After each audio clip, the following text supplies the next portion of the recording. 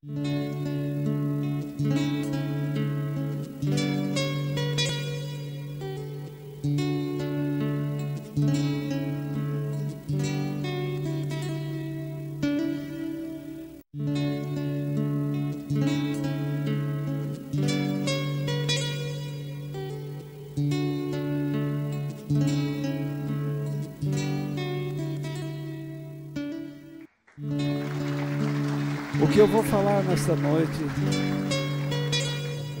é isso, está em Romanos capítulo 8, versículo 6 ao 8. E o tema é: não se deixe controlar pelas emoções. Não se deixe controlar pelas emoções.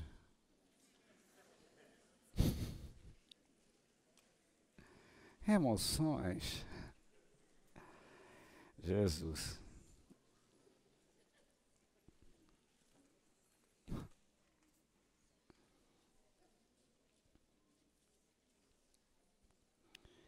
Romanos capítulo 8, versículos 6 ao 8.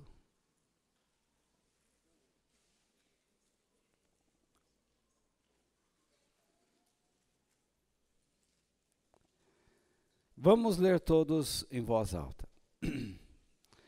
As pessoas que têm a mente controlada pela natureza humana acabarão morrendo espiritualmente.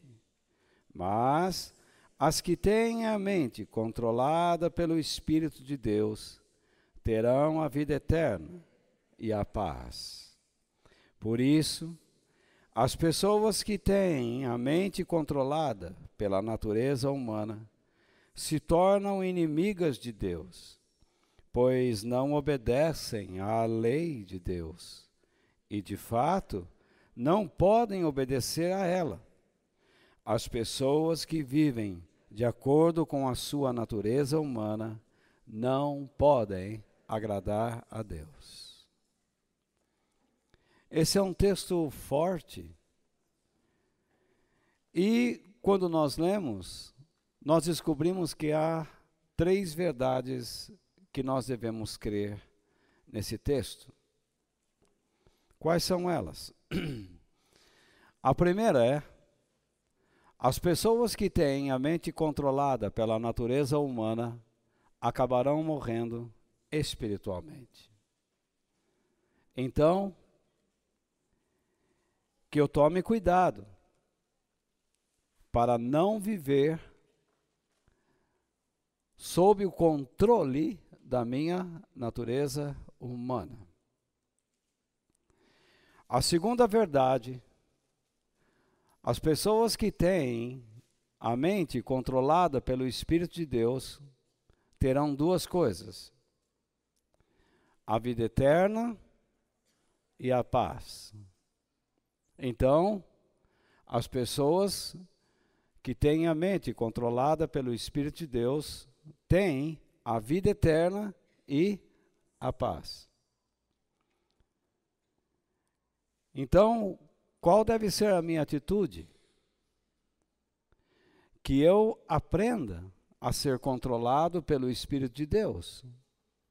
Que eu aprenda a ser dirigido, governado pelo Espírito Santo, pela pessoa de Deus, a fim de que eu desfrute do quê?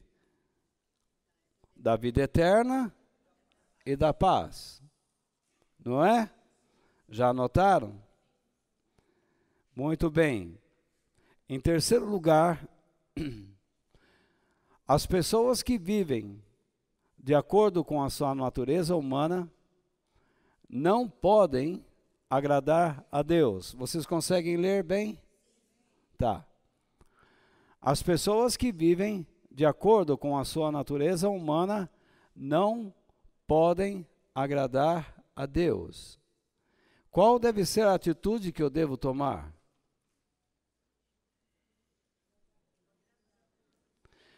Que eu me esforce para agradar a Deus, não vivendo de acordo com a natureza humana.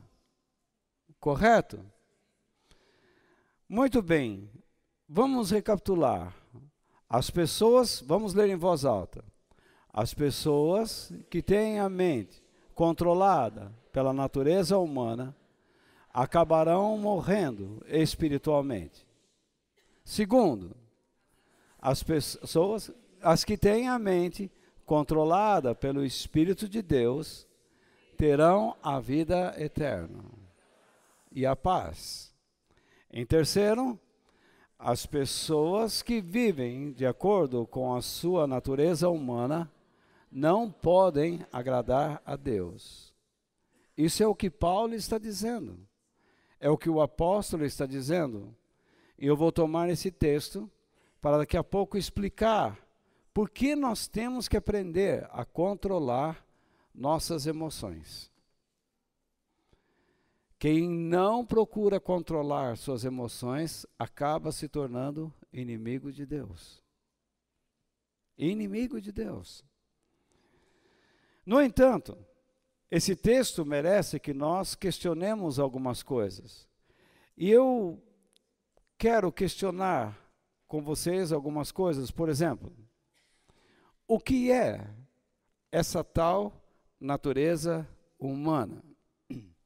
A natureza humana, desculpe, a natureza humana é aquilo que nos difere, nos torna diferentes dos animais, que nós julgamos irracionais.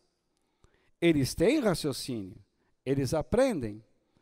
No entanto, nós temos uma capacidade que eles não têm. Nós temos uma capacidade intelectual acima deles. Nós conseguimos elaborar raciocínios. Eles vivem sob o seu instinto. Eles raciocinam sob o instinto.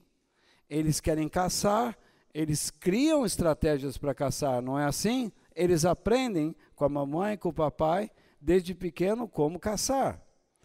Uma águia aprende a voar com a mamãe águia. Ela leva o seu filhote até a beira de um penhasco e ele vai ter que ter coragem de pular. Imagine, não é isso? Mas ela está atenta, ela está muito atenta. Agora, a nossa capacidade, a nossa natureza humana, nos dá a capacidade de analisar a nossa condição humana. Um animal não tem essa capacidade. Você nunca viu um animal parando, cruzando os braços, dizendo: de onde eu vim? Quem sou? Para onde vou? Você nunca viu uma vaca num pasto, né? Olhando para as outras vacas, dizendo: quem nós somos? Só servimos para dar leite. Né? Então, você não vê isso. Mas o ser humano tem essa capacidade de autoanálise. Mas nós não analisamos somente a nós mesmos. Nós temos a capacidade de analisar, de avaliar a natureza do nosso Criador. Porque constantemente nós temos que confrontar a eternidade que Ele colocou dentro de nós. Por mais que você tente fugir de Deus, você não consegue. Ninguém consegue. Até mesmo o ateu, ele tem que se declarar ateu, e ele tem que lutar para continuar sendo ateu. Porque Deus, diz a Bíblia em Eclesiastes, colocou a eternidade, isto é, o desejo pela vida eterna, dentro de cada coração humano. No entanto, essa natureza humana exerce fortes desejos. Se nos animais a natureza faz com que eles vivam sob o seu instinto, nos seres humanos há uma característica, a moral, coisa que não existe nos animais. Nós somos seres morais.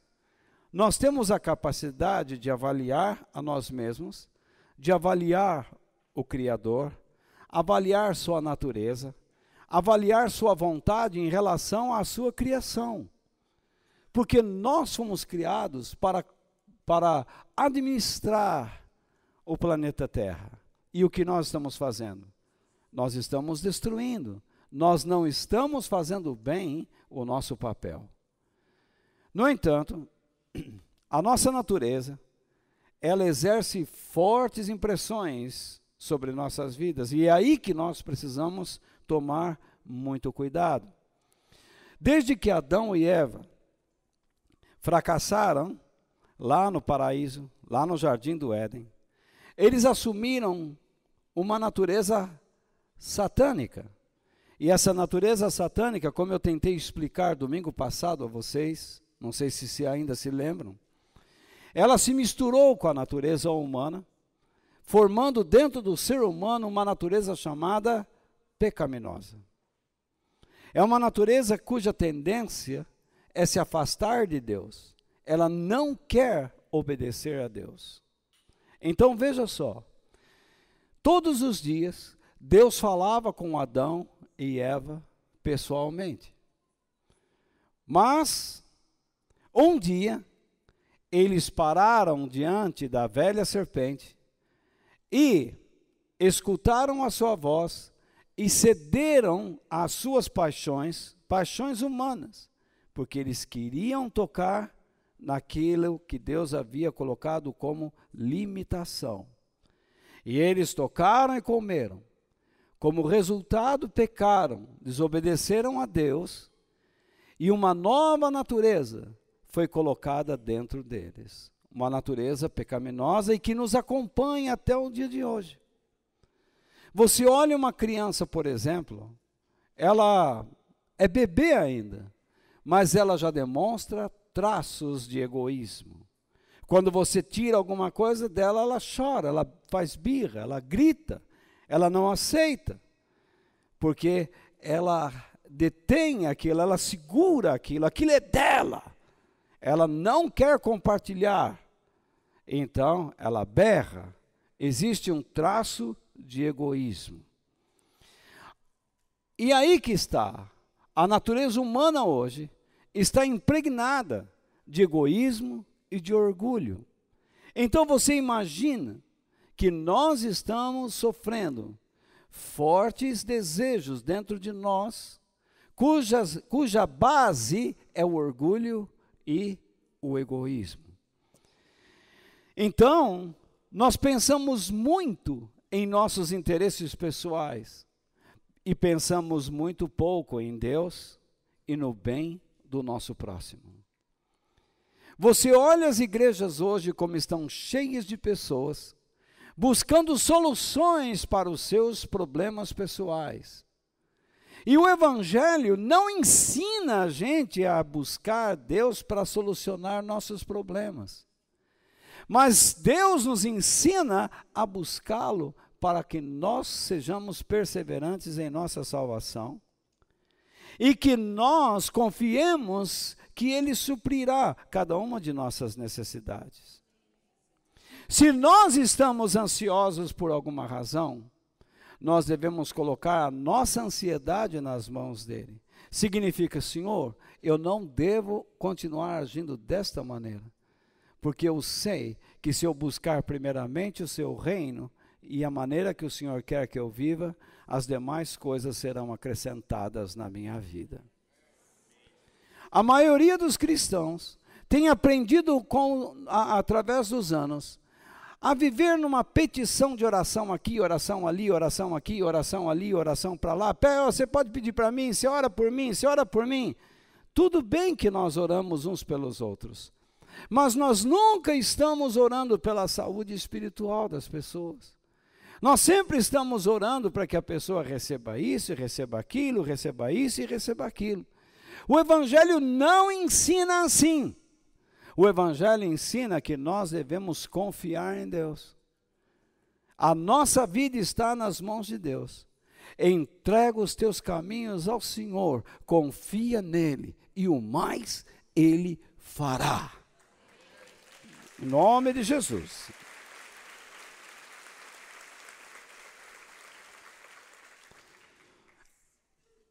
O que a natureza humana mais busca? É o que eu estou falando. O que a natureza humana mais busca, devido aos seus fortes desejos, são interesses pessoais. Não é à toa que nós vemos hoje em dia muitos filhos desonrando seus pais, muitos homens ou mulheres abandonando suas famílias e se entregando a paixões alucinantes,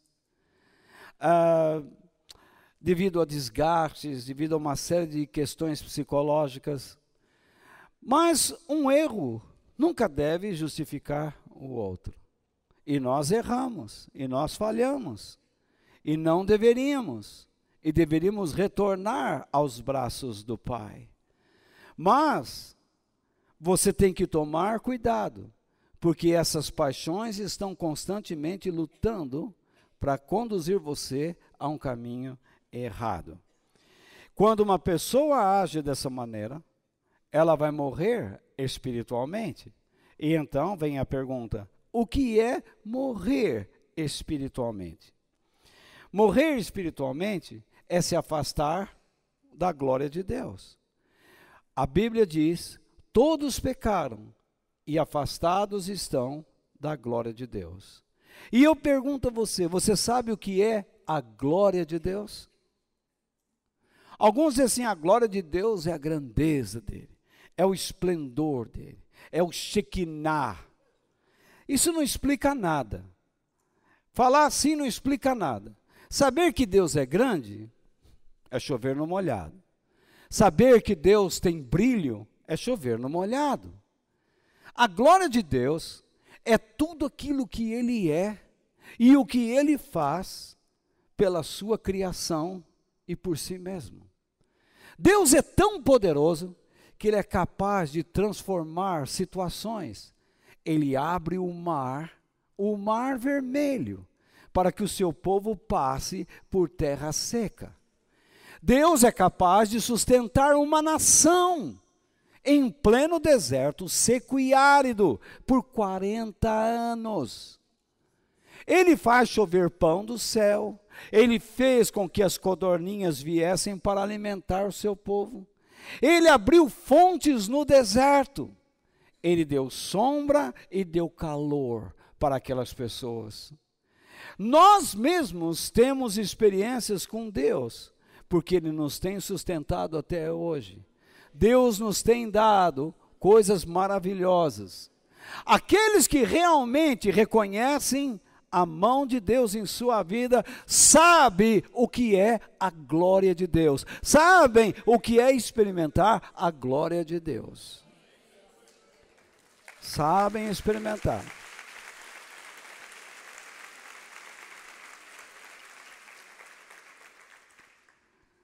No entanto, uma pessoa que se afasta de Deus, ela morre espiritualmente e deixa de experimentar o seu poder, o seu amor, a sua bondade, a sua misericórdia, a sua direção, os seus planos.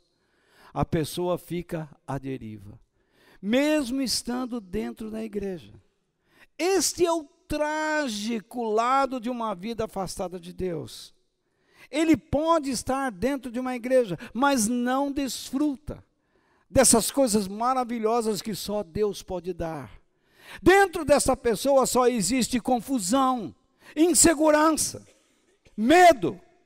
Como pode um cristão viver dentro de si num espírito de confusão?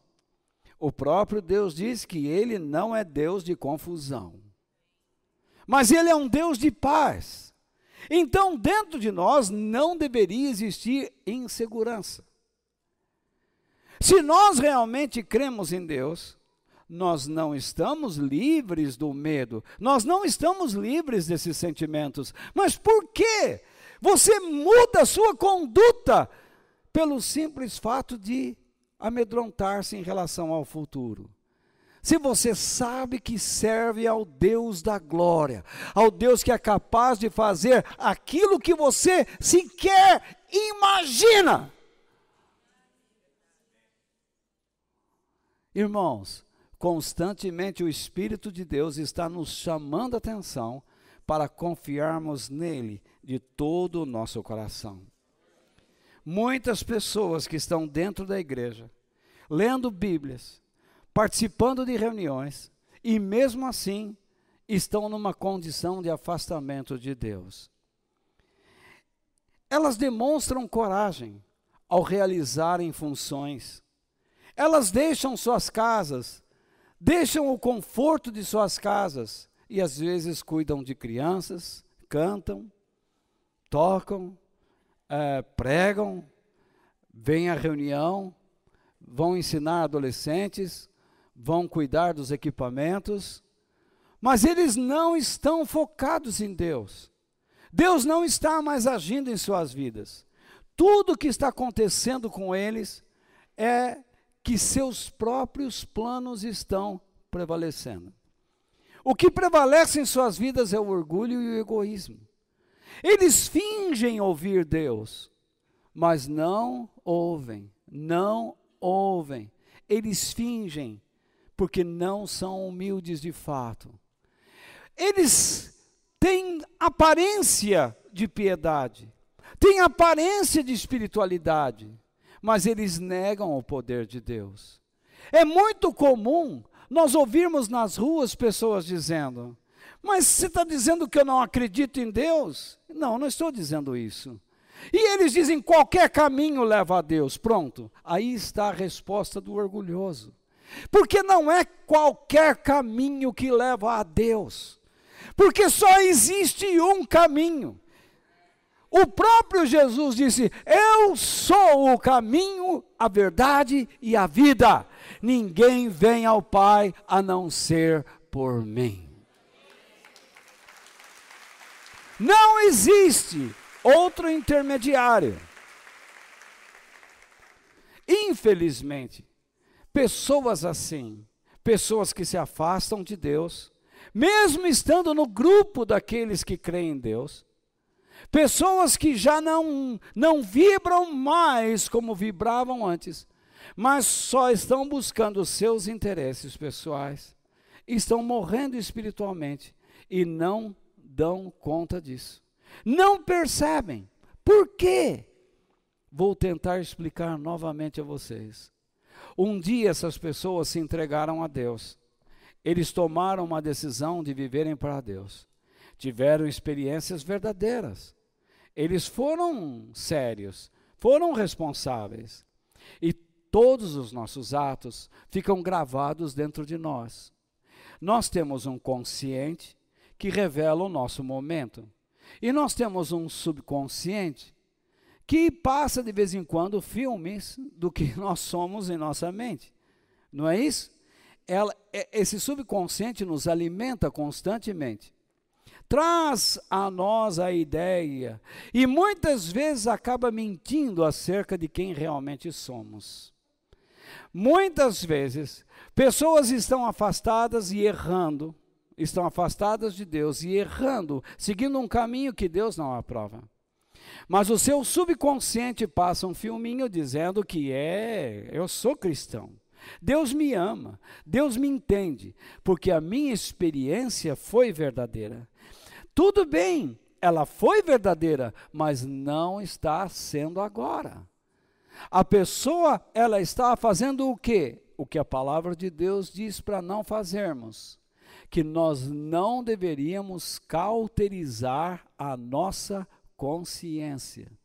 A Bíblia nos diz que nós não devemos confiar no nosso subconsciente, porque o nosso Deus se renova a cada manhã.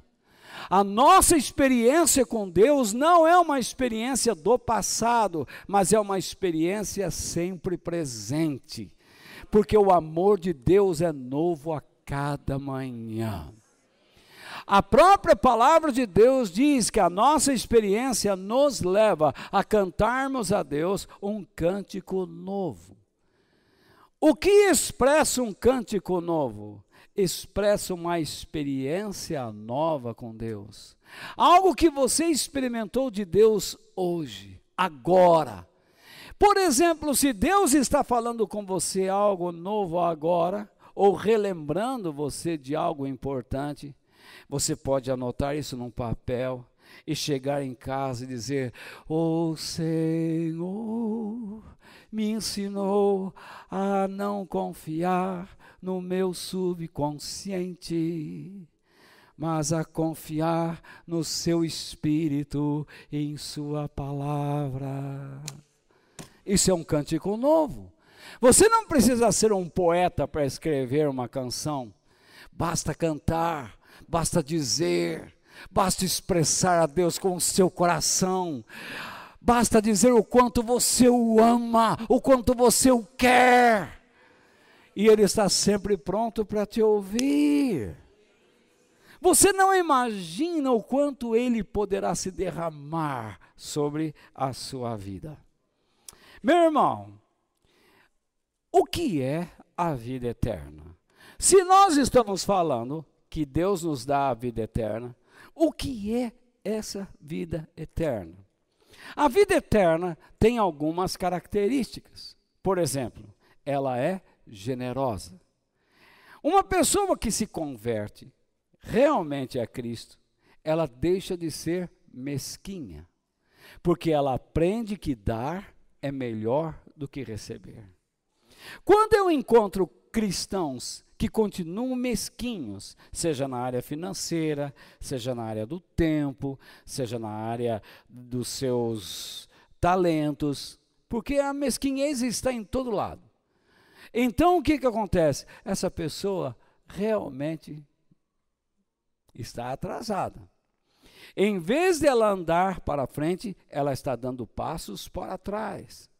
Ela pode falar em línguas, ela pode orar, ela pode pular, ela pode sorrir, mas ela continua mesquinha, avarenta, ela continua dura de coração. Porque a conversão à vida eterna faz com que a pessoa se torne uma pessoa generosa. Ela passa a oferecer, a vida eterna nos oferece o quê? A vida do alto.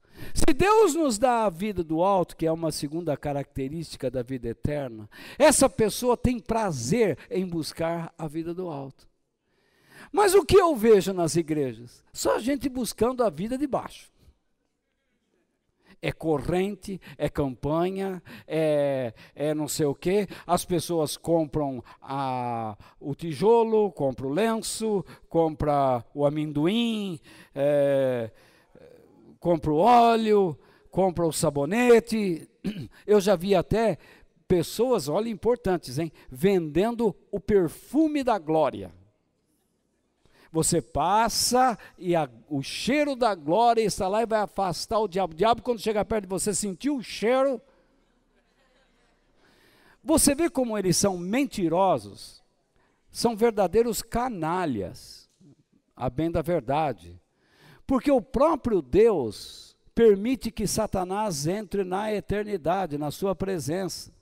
Então, como é que um travesseiro, como é que uma meia, uma cueca, como é que uma calça, uma camisa, como é que uma toalha, como é que uma água de cheiro, porque isso aí é água de cheiro.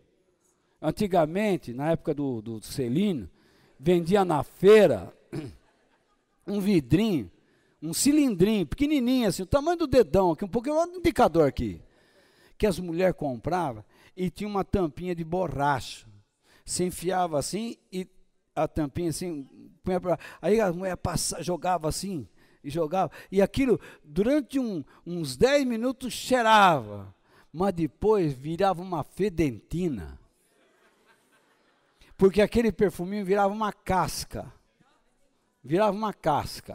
Então, as moças, quando iam se encontrar com o rapaz, tomavam banho de água de cheiro.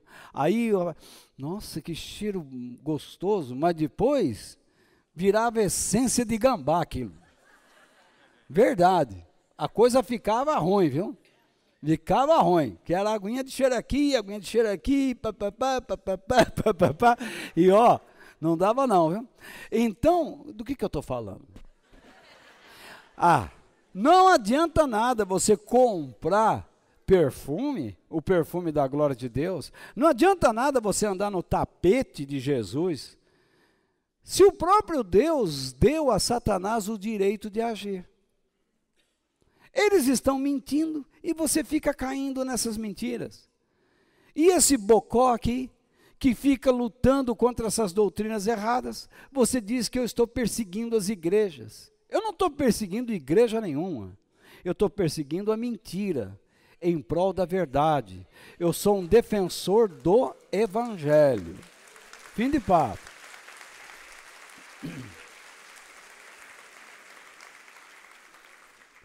A vida eterna, ela além de oferecer a vida, além de buscar a vida, ela é construída sobre os princípios da palavra de Deus. De modo que uma pessoa que tem a vida eterna, ela quer construir sua vida sobre os princípios e valores da palavra de Deus. Ela quer aprender a Bíblia. Olha, nós estamos vivendo uma época de muita incredulidade. Jesus está para voltar. E uma das marcas do nosso tempo é que as pessoas não querem aprender a Bíblia. Eu já vi pastores, e já os ouvi, dizendo o seguinte: se eu ensinar a Bíblia, o povo vai embora. Walter, você tem muita coragem, eles dizem. Você podia ter uma igreja muito maior se você parasse com esse negócio de ficar querendo ensinar a Bíblia. O povo não quer ouvir isso. O povo quer ouvir que eles vão receber de Deus. Que eles vão receber de Deus a libertação, a vitória. Se você pregar isso, o povo então vai encher o lugar. Gente, espera lá. Quando Jesus se aproximou de Pedro, ele disse: Pedro, tu me amas? Pedro disse: eu te amo. Então Jesus disse: apacenta as minhas ovelhas. Apacentar, o trabalho de um pastor, não é simplesmente falar para a ovelha desgarrada: que bom que você fugiu, que gracinha. Não, vem cá, às vezes é necessário quebrar as pernas. Mas tem gente que gosta de dar cajadada e falar coisas duras, mas não carrega a pessoa. O pastor, quando tem que quebrar a perna, quando ele tem que ser mais duro, ele tem que ser duro e ao mesmo tempo aprender a carregar as pessoas. Isso ninguém quer. Então muita gente acha que pregar é simplesmente subir numa plataforma e ficar falando, se deliciando com palavras, sentindo o prazer de estar na frente de pessoas. Gente, eu não sou um orador. Eu vou ter que prestar contas a Deus daquilo que eu estou fazendo aqui. Eu acredito em Deus de todo o meu coração. E como eu acredito. E já dei provas a vocês de como eu amo a Deus. De como eu creio nele. E ainda esse amor e essa crença, ela é limitada, ela é falha. E eu choro às vezes, porque eu gostaria de amar mais. Eu queria ter mais revelação, mais profundidade, mais intimidade. E cada vez que Deus se derrama sobre a minha vida, eu fico muito feliz. Mas um dia eu terei que prestar contas a Deus do meu trabalho. E eu não quero chegar diante dele como uma pessoa falsa. Eu quero chegar diante dele como uma pessoa limitada, porém verdadeira. Então, a vida eterna, ela é construída sobre a verdade. Ela é construída sobre a palavra de Deus. Por isso que a vida eterna, ela não mata, ela não rouba e ela não destrói. Mas a mentira é o contrário. A mentira é uma ladra. Ela vem para matar, para roubar e destruir. Um marido que mente, ele está matando sua família, ele está roubando a alegria de sua família, e ele está destruindo a sua casa. Ou não é assim? Um marido ou uma mulher, sei lá. O filho que mente faz a mesma coisa. Um irmão dentro de uma igreja mentiroso, ele destrói o ambiente. Então nós não somos chamados para construir uma vida sobre a mentira, porque ela mata, ela rouba e ela destrói. A vida eterna, em vez de ser uma vida escassa, ela é uma vida abundante, é uma vida completa. Jesus disse: eu vim para que vocês tenham vida em o quê? Abundância, ou seja, que vocês tenham uma vida completa. O que as pessoas entendem em vida completa? Eles entendem que é uma vida que eu vou ter muitos carros, que eu vou ter dinheiro no banco, que eu vou ter muita roupa, que eu vou casar, que eu vou namorar, que eu vou ser uma pessoa super bem sucedida, próspera. Isso não tem nada a ver com o que Jesus disse. A vida abundante ou completa é uma vida que está acima do supérfluo. É isso que ele quis dizer. A vida abundante está acima do que é supérfluo. Para Deus, essas coisas todas são supérfluas. Deus é o dono do ouro e da prata. Se você está buscando ouro e prata, você deixa de buscar a Deus. Se você busca a Deus, pode ser que Deus te dê ouro e prata. Porque Ele é o dono dessas coisas. Ele dá a quem quer.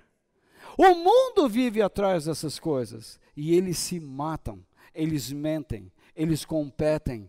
Mas nós não deveríamos ter esse espírito. Há quanto tempo eu estou pregando o Evangelho? Ao longo desses anos, vocês não imaginam as perseguições que eu já passei. As lutas que eu já enfrentei. Mas ninguém conseguiu destruir minha vida. Eu não precisei machucar ninguém. Eu não precisei levantar minha mão contra ninguém. Eu só vi a mão de Deus me protegendo. Eu só vi a mão do Senhor me sustentando.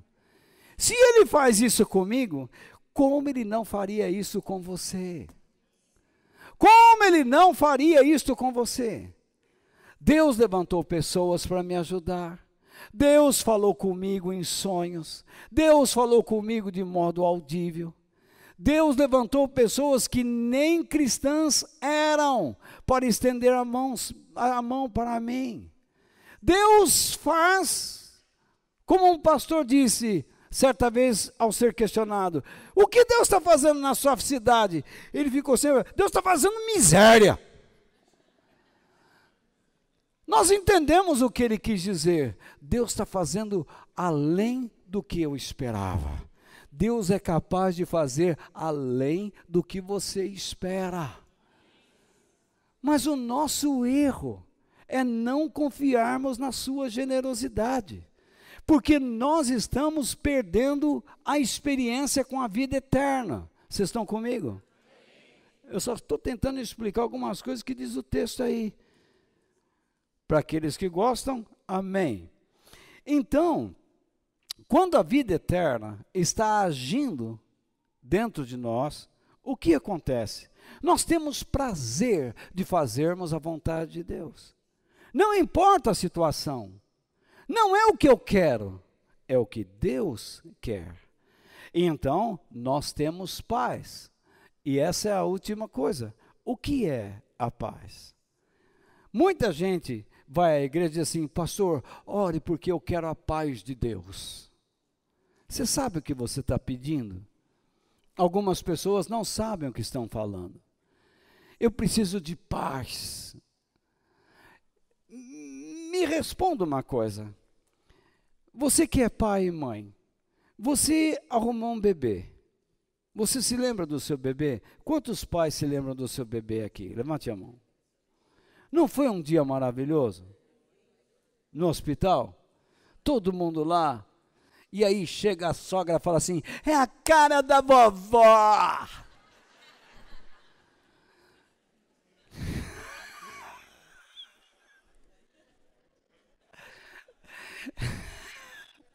Chega diante do bebê e fala, é a cara, é a face da vovó. Aí o genro olha.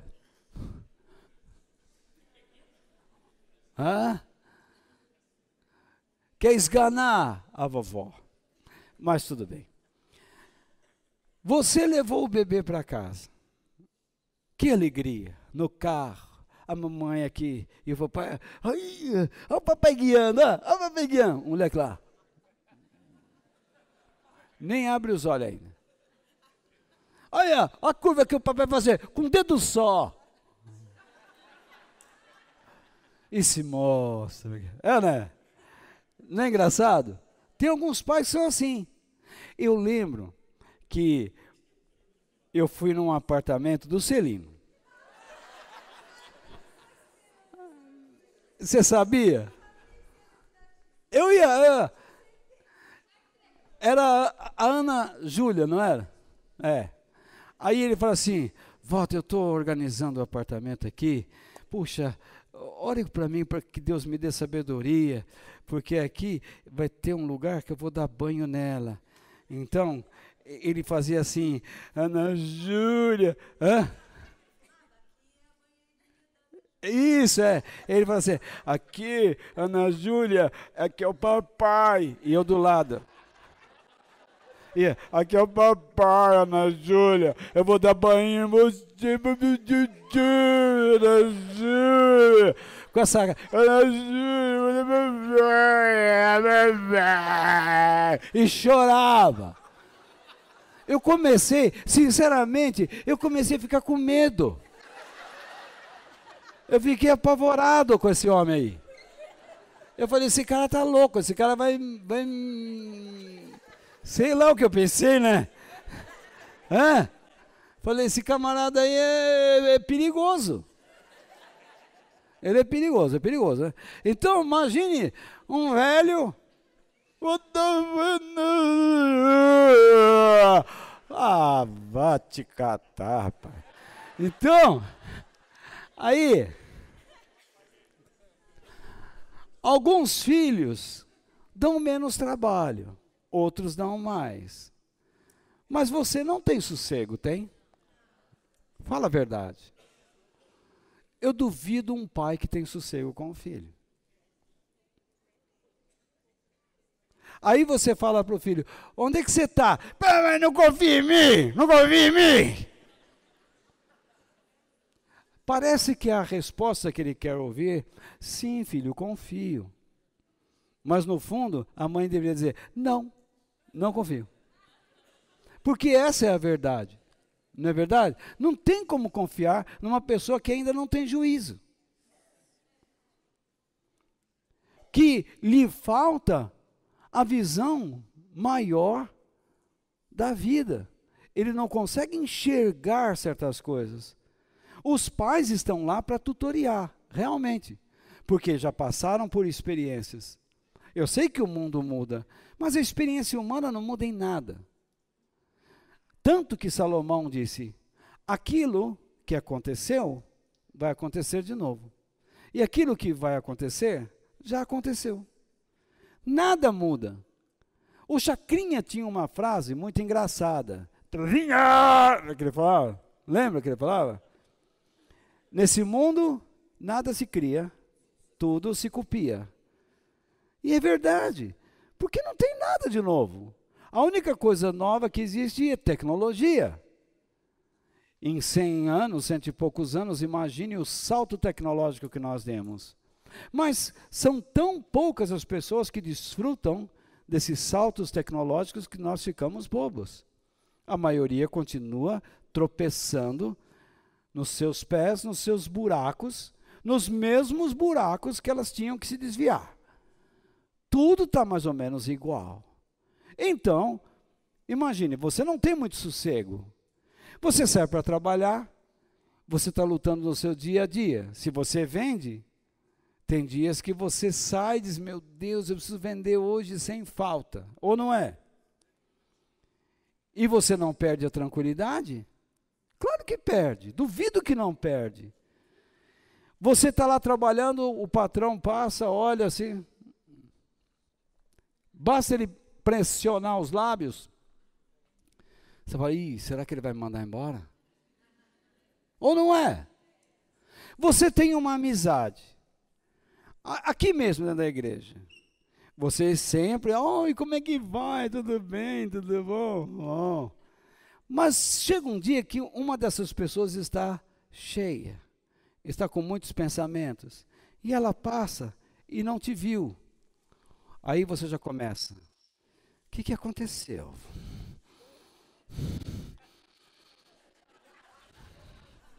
Está vendo? É isso que a gente leva. Ou não é assim? Na verdade, nós não temos sossego em lugar algum. Desde que Adão e Eva erraram, não tem sossego, gente. Não existe sossego. Até para dormir, quando você deita, você vai assim, fala assim, ai, vamos ver se eu logo pego no sono. Ou não é? Hã? E quando você demora para dormir? Tem gente que demora para dormir, deveria ir buscar a Deus, não é?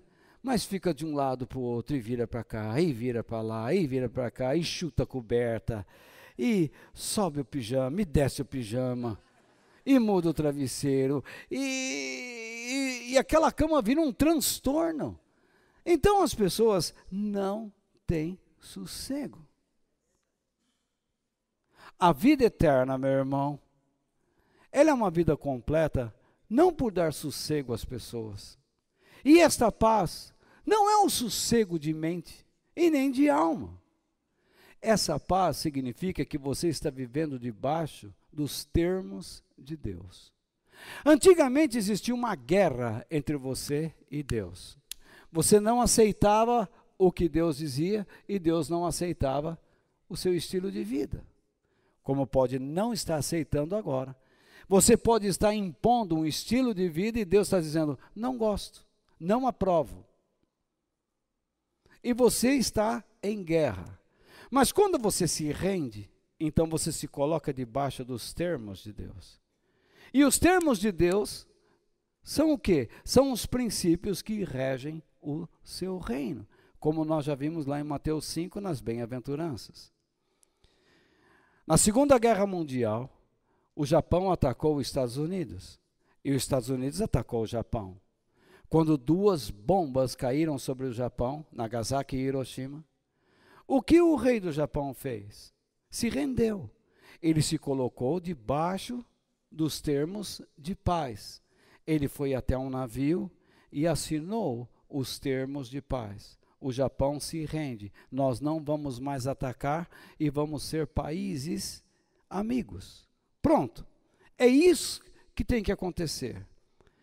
O Japão não entende muito sobre os Estados Unidos. Os Estados Unidos não entendiam muito sobre o Japão. Eu não entendo muito sobre Deus, mas Deus sabe tudo sobre mim, porque Ele é onisciente. Mas mesmo não entendendo nada sobre Deus, pela razão de eu ter aceito os termos de Deus, a aliança que Ele me ofereceu, eu vou confiar nele. Eu vou aceitar a sua bondade. Eu sei que Ele não vai querer o mal para a minha vida.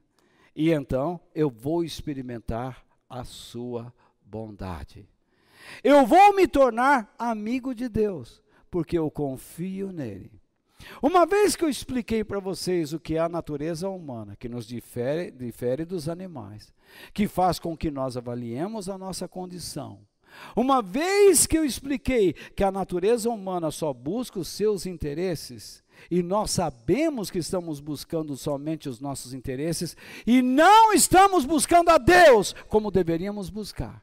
E não estamos pensando no bem do nosso próximo como deveríamos buscar. Estamos sendo egoístas. Somos capazes e bem capazes de avaliarmos isso. Nós sabemos que estamos praticando isso, que isso nos torna inimigos de Deus e estamos buscando. Eu disse para você que isso nos leva a morrermos espiritualmente. E vamos nos afastando cada vez mais de Deus, perdendo a nossa comunhão. Algumas pessoas me dizem, por que Deus não age como agia antigamente? Aí está a resposta. Porque nós estamos confiando mais na nossa natureza humana do que em Deus. Nós entramos numa reunião e dizendo assim, ô pastor, hoje eu quero o culto do fogo. Você quer o quê? Você tem que sentar, ficar quietinho e aprender sobre Deus. Diga amém, dê glória a Deus, aplauda a grandeza de Deus, mas procure aprender. Porque se você só quer rebolar e pular que nem pipoca, e depois sai na rua e não sabe fazer nada que engrandeça a Deus, Que cristianismo é esse? Ou não é verdade? Então, uma pessoa morta espiritualmente não entende as razões de Deus estar chamando essa vida. Ela só quer viver para si. E então ela perde o desfrute da vida eterna. Porque ela acha que a vida eterna é um negócio que vai vir, não é um negócio que já veio. A vida eterna é generosa. A vida eterna se constrói sobre a palavra de Deus. É uma coisa que nos leva a perseverar. A vida eterna não é uma coisa que vai acontecer. Ela está sendo construída em nossas vidas neste exato momento. Por isso que Deus diz, aquele que perseverar até o fim, este será salvo. Se você acha que Deus já te deu o que tinha que te dar, você está muito enganado. Ele deu para você agora começar a construir sobre o que Ele colocou. Tanto que Jesus diz, vocês têm o alicerce, agora vocês têm que construir uma casa. Não sobre a areia, mas sobre a rocha. E esta é a nossa obrigação. Uma vez que eu estou desfrutando da vida eterna, nós entendemos que estamos vivendo sob os termos de Deus.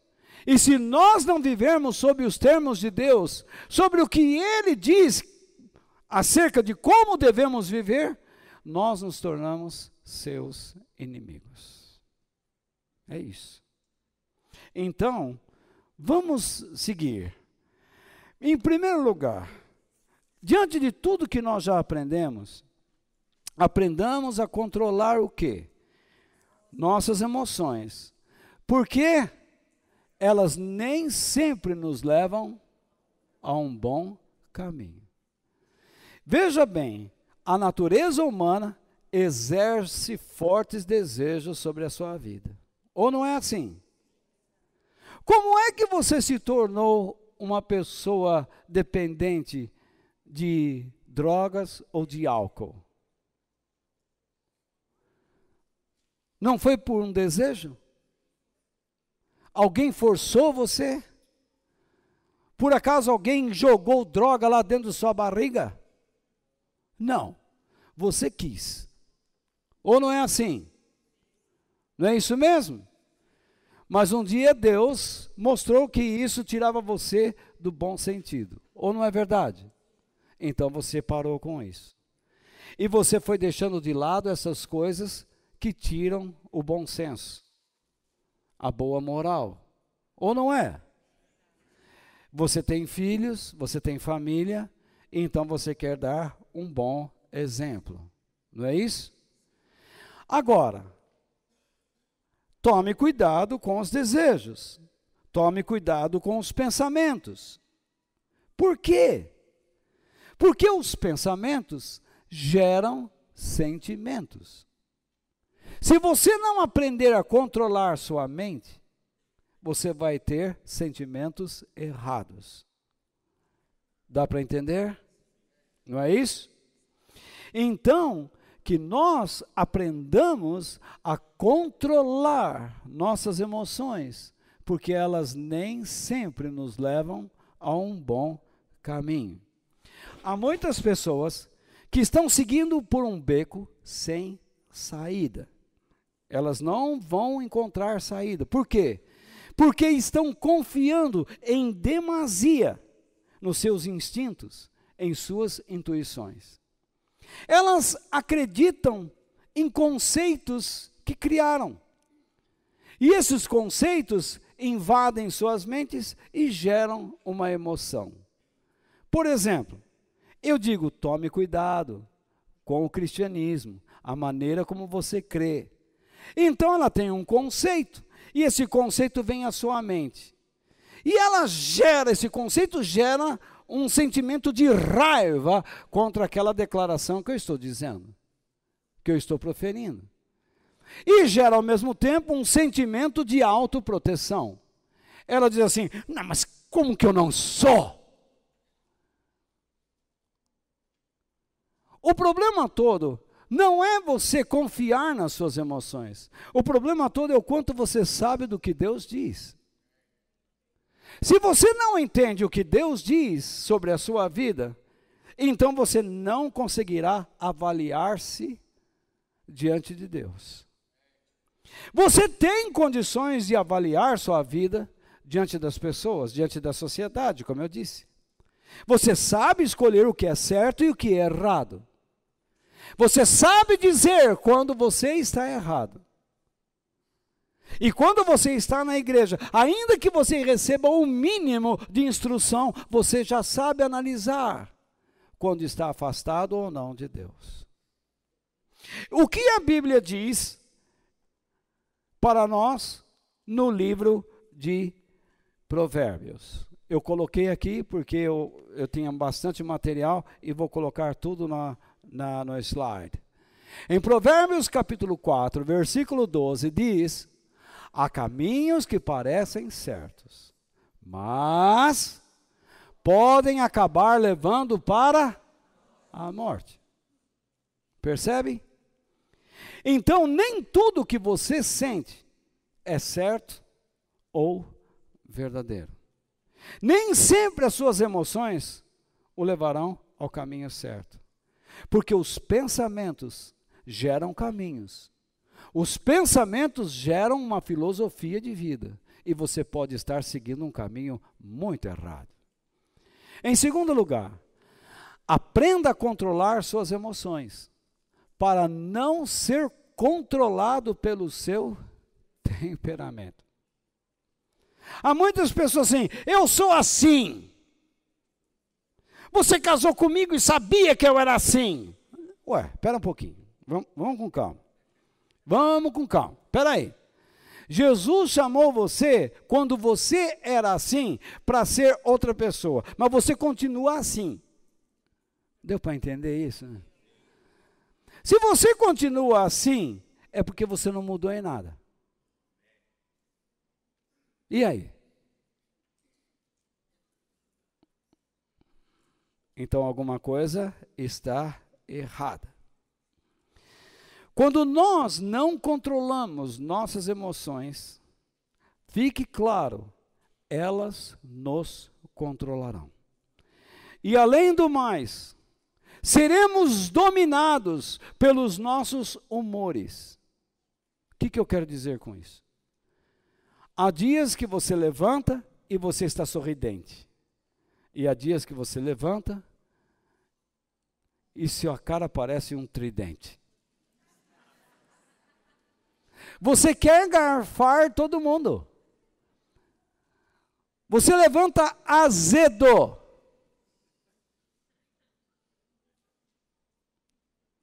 O que está acontecendo? Você está sendo controlado pelos seus sentimentos. Pior ainda, uma pessoa que é controlada pelo seu humor e suas emoções é porque está pensando errado.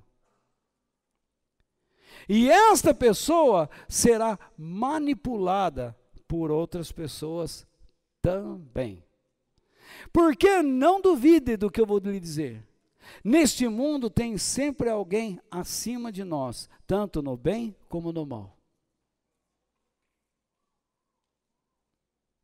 Então você precisa ficar esperto. Porque Satanás se aproveita de pessoas emocionalmente negativas. Há pessoas que emocionalmente são extremamente negativas. Tudo para elas na vida não dá. Elas dizem assim: ai céus, ó terra, ó vida, ó mar.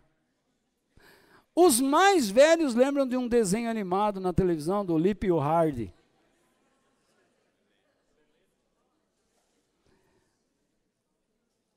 Como é que é? Infelizmente eu lembro. Era da nossa época, não é, Celino? Isso aí. Passava na televisão, Pica-Pau, Lip e o Hardy. E ele dizia: ó céus, ó terra, ó vida, ó mar, ó tudo. Ele era uma pessoa totalmente desanimada. Geralmente essas pessoas são usadas por Satanás para destruir outras pessoas e ambientes sadios. Onde elas entram, elas destroem.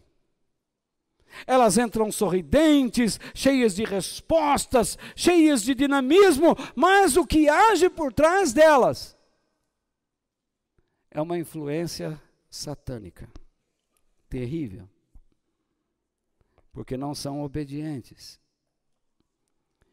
Mesmo que elas creiam em Deus, são presas fáceis do medo, do ressentimento e da preocupação.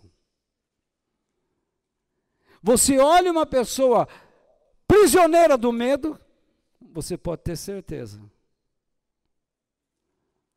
Essa pessoa é escrava de suas emoções. Pessoas que vivem ressentidas, não sabem lidar com as mágoas, não sabem lidar com críticas. Ninguém gosta de receber crítica.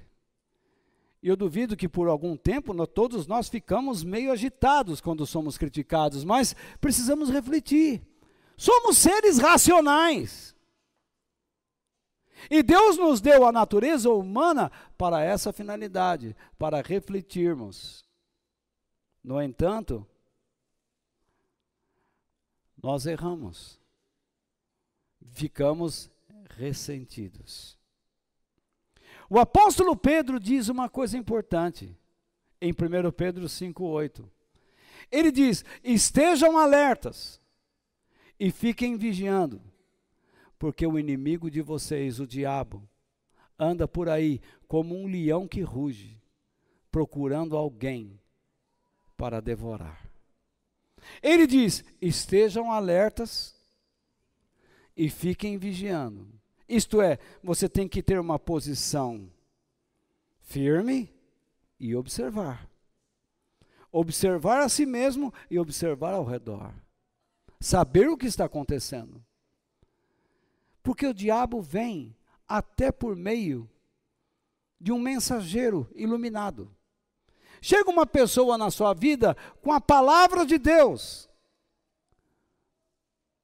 prometendo a paz a você, prometendo o reino a você, e é um emissário do inferno. A única coisa que ele quer é tirar de você o que ele quer. Ele vai te destruir. Há muitas pessoas que abandonaram a casa de Deus por causa desse tipo de gente. E nós precisamos estar espertos.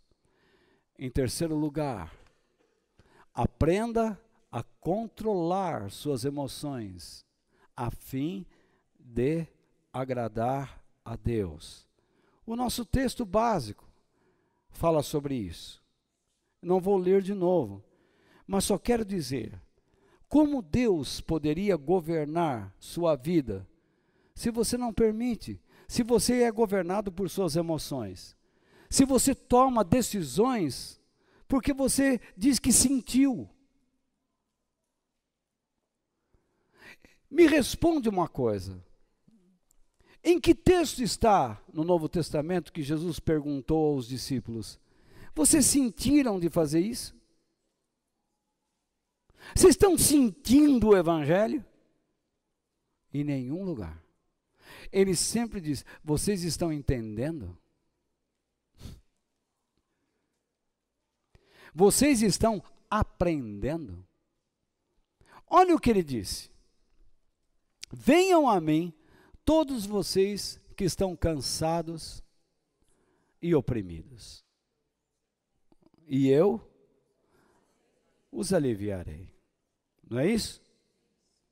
Tomem sobre vocês o quê? O meu fardo, o meu jugo, porque eles são leves. Que mais?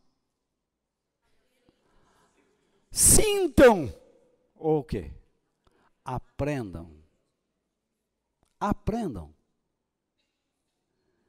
Você percebe como o diabo é astuto? A maioria das igrejas não quer aprender. A maioria dos cristãos acham que quando um pastor começa a ensinar, não tem poder. Já ouviu isso? Quantos de vocês já ouviram isso?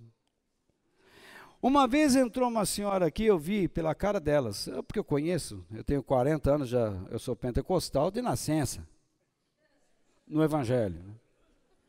Eu nasci no fogo mesmo. Tinha reunião lá que a turma, eu também, oba, vamos lá. Aí eu comecei a questionar, todo mundo que era tão espiritual começou a cair da fé. Porque não tinha o quê? Estrutura. Não tinha conhecimento. E quem não tem conhecimento se torna inimigo de Deus. Basta ler Oséias capítulo 4. Deus julga a liderança porque lhes falta entendimento, conhecimento.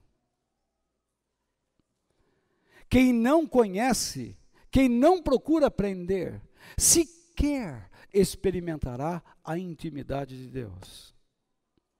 Porque a intimidade do Senhor é para aqueles que o temem, ou seja, aqueles que querem estar perto, conhecendo.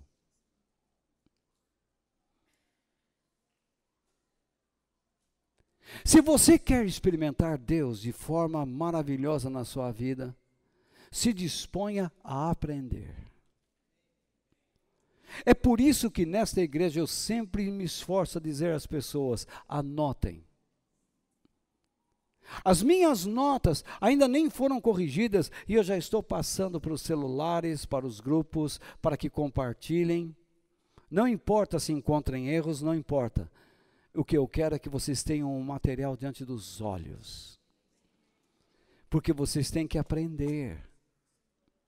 Vocês têm que crescer. Deus quer que nós o agrademos, porque Ele quer governar nossas vidas, Ele é o Senhor. Ele não é apenas o Senhor dos nossos caminhos, Ele é o Senhor dos nossos sentimentos também. Por quê? Como Deus governaria nossas vidas se nós estamos sendo governados por um Deus falso, que são nossas emoções? Nós nunca agradaremos a Deus dessa maneira. Em quarto lugar, e em último, aprenda a controlar suas emoções para obter uma vida bem-sucedida. Se você não aprender a controlar suas emoções, você nunca será uma pessoa bem-sucedida. Quantas pessoas já não destruíram sua reputação, seu futuro, a sua vida bem-sucedida, por algo que expressaram no momento de descontrole? Hã? Quantas pessoas não estão perdendo emprego e amizades verdadeiras por falta de autocontrole? É verdade ou não é? Quantas mulheres, por falta de autocontrole, estão destruindo suas casas? Quantos maridos, por falta de autocontrole, estão destruindo suas famílias? Filhos destruindo suas vidas por falta de autocontrole. Uma das coisas que existia em Jesus era a temperança. E o que é temperança? Autocontrole. Você tem que saber a hora de falar e a hora de calar a boca.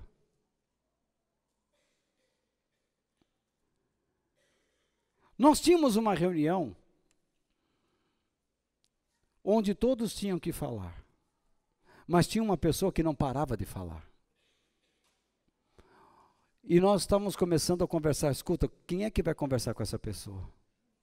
E me escalaram. Volte, vai lá você, fala lá, porque você tem mais jeito.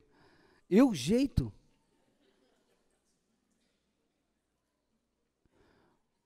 Aí, vamos lá. Começamos uma reunião.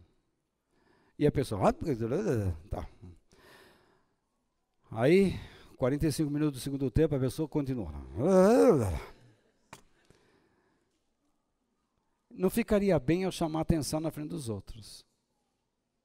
Esperei terminar a reunião, falei, vem cá, fulano. Só você falou. Você está falando demais. O propósito da reunião não é isso. O propósito da reunião é você induzir as pessoas a falarem, a se abrirem, a compartilhar seus corações. Mas só você fala. Mas se eu não falar, ninguém fala.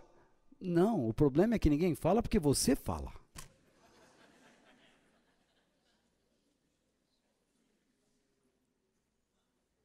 Você está ficando chato,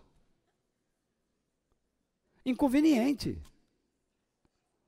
Tudo você sabe, tudo você...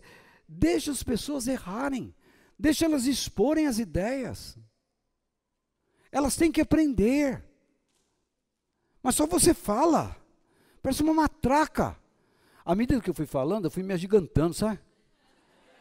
Aí eu fui criando mais coragem, fui falando mesmo. E a pessoa foi vendo que estava errado, foi humilde. Na outra reunião ela não abriu o bico. Aí eu tive que chamar, vem cá. Você tem que falar.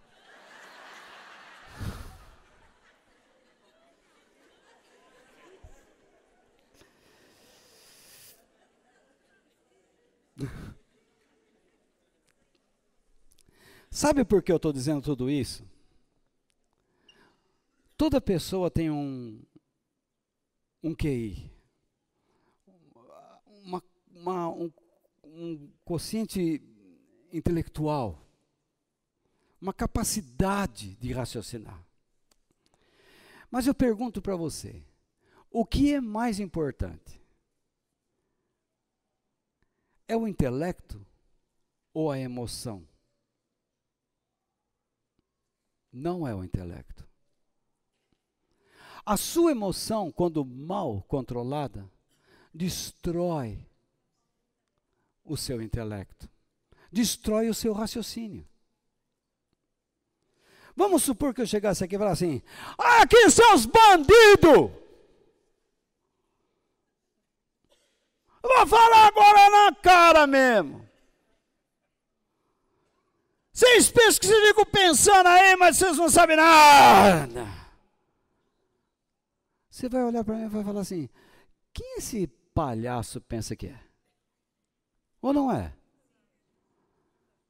Eu tenho que tratar vocês com respeito. Vocês não vieram aqui para serem esmagados. Vocês vieram aqui para receber algo de alto valor. E eu não quero ser nenhum vagabundo que diz que estuda a Bíblia e nunca tem nada para passar. Eu quero que Deus me dê a cada dia revelações e mais revelações para passar a vocês. Porque eu quero que vocês tenham uma vida melhor, que Deus se derrame sobre vocês e que vocês amem mais a Deus do que ontem. Muitas pessoas, quando estão diante de um RH, quando abrem a boca, o analista fala assim, tá bom, obrigado. Deixa o seu telefone, nós vamos ligar. Pode ter certeza que esse aí não vai ligar mais. Porque falou alguma bobagem. Não se controlou. Ou não é? Aí aquela moça gostou tanto daquele rapaz, ele é tão lindo. Ele parece um príncipe. E ela fica olhando para ele.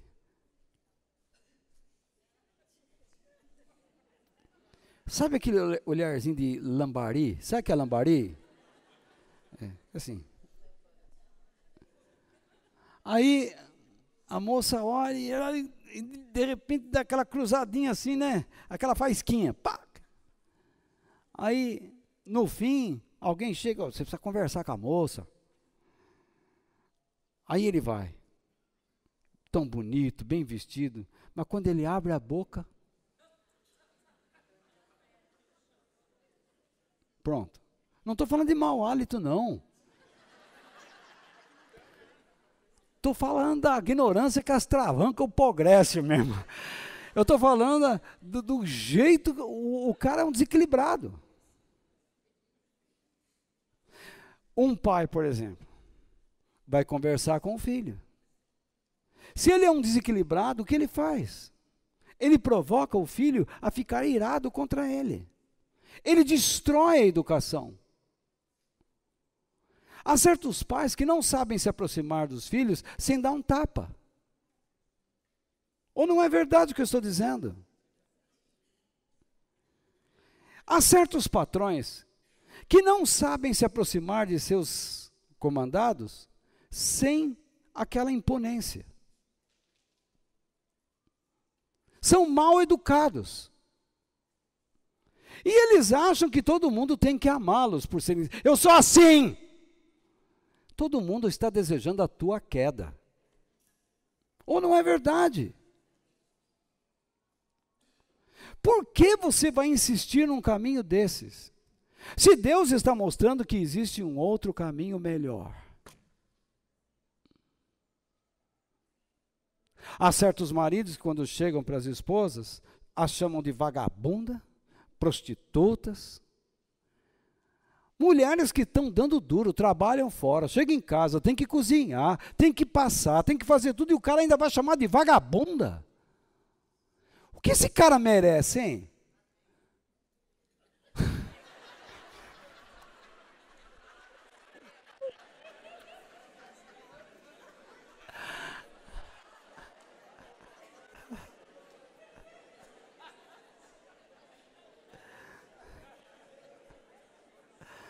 Uma salva de palmas para Marlene.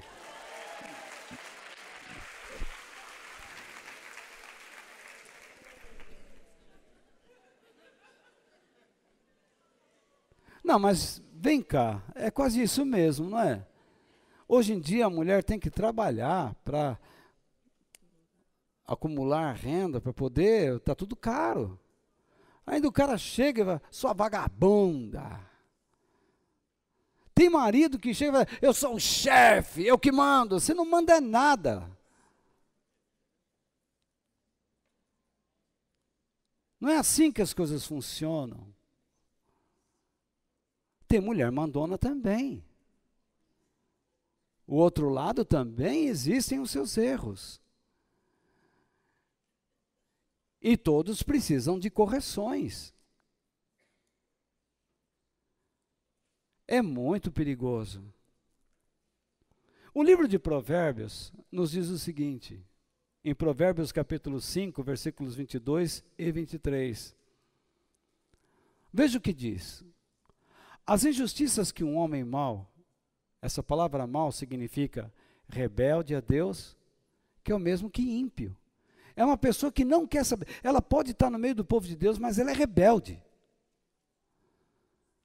As injustiças de um homem rebelde a Deus, que ele comete, não é? São o quê? Uma armadilha. Ele é apanhado na rede do seu próprio pecado.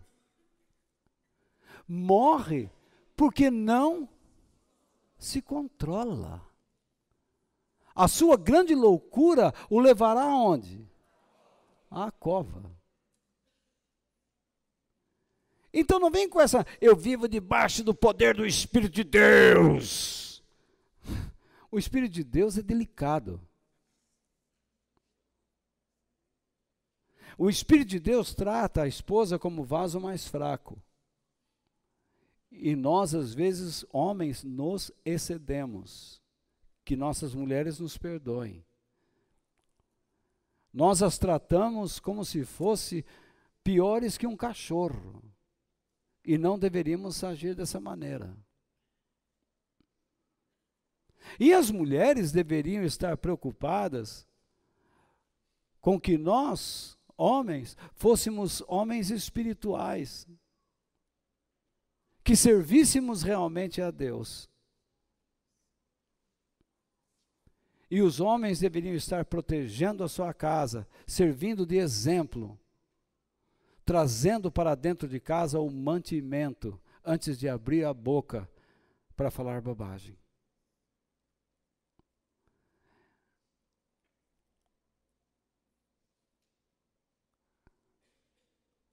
Josué disse, eu e minha casa serviremos ao Senhor. E nós temos que aprender muita coisa.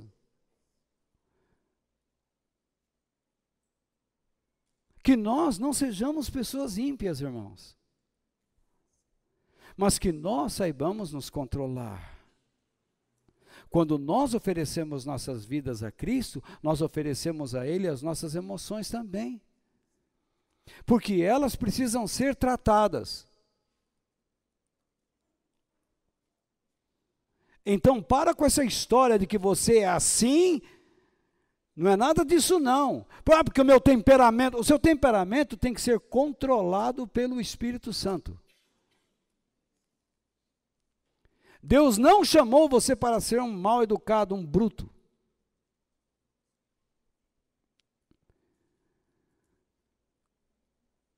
Nem sempre Deus está disposto a resolver os seus problemas sem antes resolver o seu íntimo.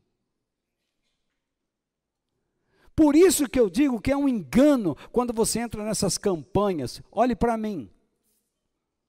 Você entra nessas campanhas porque você quer resolver os seus problemas, mas você não quer que Deus resolva o seu íntimo. O que é mais fácil? Chega na hora da oração lá, fala assim, ora por mim, agora o meu marido vai. Do que você ser uma boa esposa. Ora por mim agora, pastor, porque agora minha mulher vai. Do que ser um bom marido,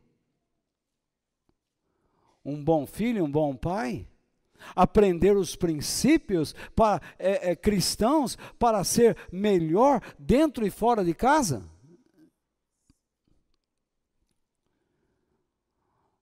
Eu vou fazer uma campanha que Deus vai me dar um emprego, que eu vou ganhar milhões. Você vai ganhar milhões sem estudar? Não é à toa que toda semana você está numa loteria esportiva. Porque sua única esperança é essa. Você não tem outro exemplo a dar a não ser isso.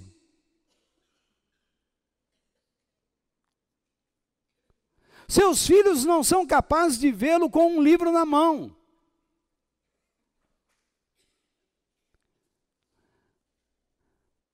Seus amigos, sua família só veem você reclamando da vida. De injustiças que você sofreu, para com isso. Não seja assim.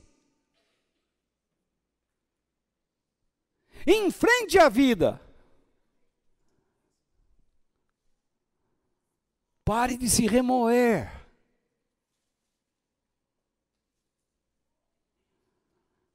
Quando Jesus estava no Getsemane, o que ele disse? Pai, se queres, afasta de mim este cálice de sofrimento. Porém, que não seja feito o que eu quero, mas o que tu queres. O sentimento dele pedia que aquilo tudo se afastasse. Mas ele deu o exemplo. Para todos nós, que a nossa vida não deve ser dirigida pela nossa natureza humana. Então não vem com essa conversa para cima de mim, mas é difícil. É difícil, mas não é impossível. Esse é o alvo de Deus para nós. Gostemos ou não. Se você não gosta, você vai se tornar inimigo de Deus. Então você já optou.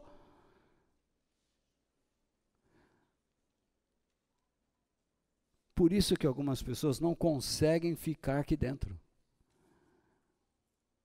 Porque essas verdades vão torcendo a gente. Vão mostrando quem nós somos. Quem Deus é e o que Ele quer fazer em nossas vidas. Por isso eu termino com as palavras de Pedro. Então, de agora em diante, vivam o resto da sua vida aqui na terra de acordo com a vontade de Deus. E não se deixem dominar pelas paixões humanas. Isso é o que o cristianismo ensina. Não se deixe dominar pelas paixões humanas. Eu não sei como você está agindo. Mas eu pergunto, você está tomando decisões baseando-se nos seus sentimentos?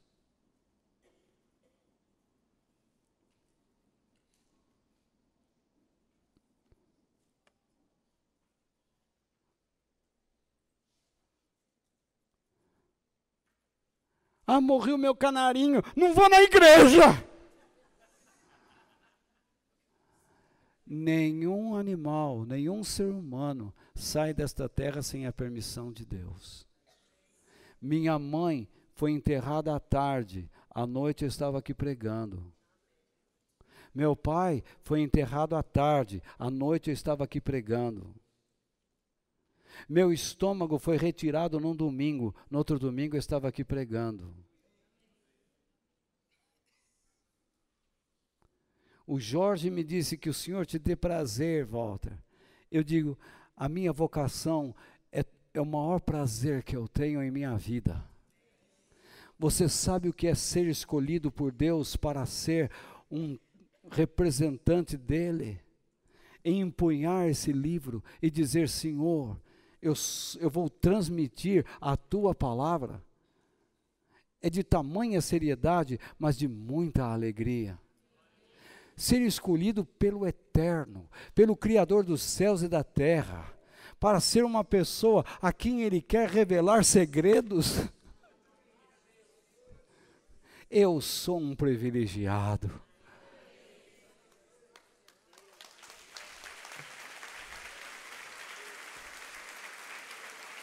Eu sou um privilegiado.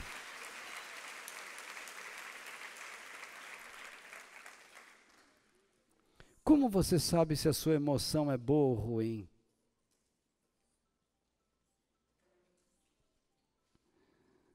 Você acha que é importante aprender a palavra de Deus e aprender a ouvir o Espírito Santo para tomar decisões corretas? Que sentimentos você precisa colocar nas mãos de Deus para serem tratados hoje?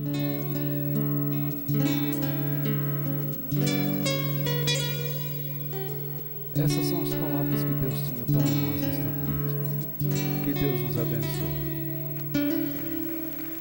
Quem no céu tenho eu além de ti e na terra em quem tenho mais prazer. Não há outro Deus semelhante a ti, Senhor.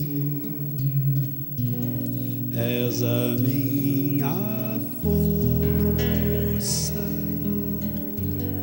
em meu coração.